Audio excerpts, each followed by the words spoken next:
কাউকে ঠিক ততটা বোঝাব যতটা সে বুঝতে চায়।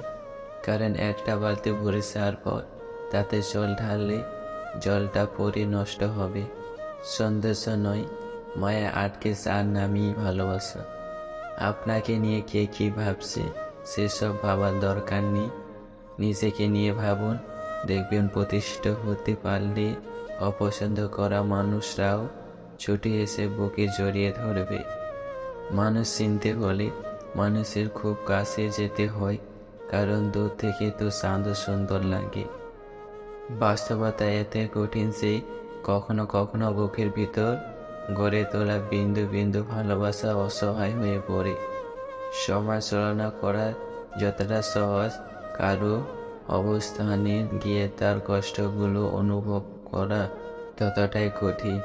আর মানুষ তো সবসময় সহজ জিনিসটাই বেছে নেয়।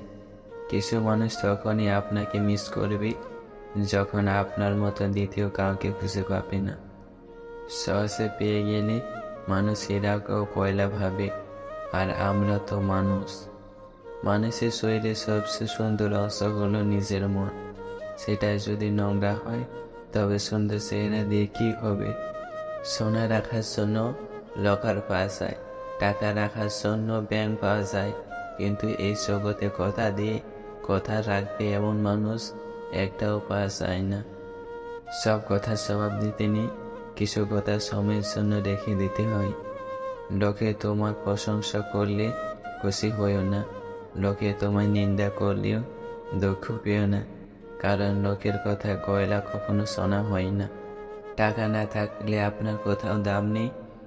প্রিয় মানুষ, বন্ধু বান্ধব, এমনকি নিজের ফ্যামিলিতেও না।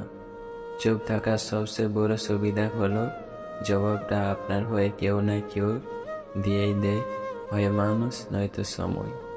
আমি বিশ্বাস করি সৃষ্টিকর্তা যখন দুঃখ দিয়েছেন তিনি একদিন সুখের মুখ দেখাবেন। কাকে বিশ্বাস করবে ভাই? এটা স্বার্থপর দুনিয়া। সবাই নিজের স্বার্থ খোঁজে আর স্বার্থপরাধে কেটে পড়ে।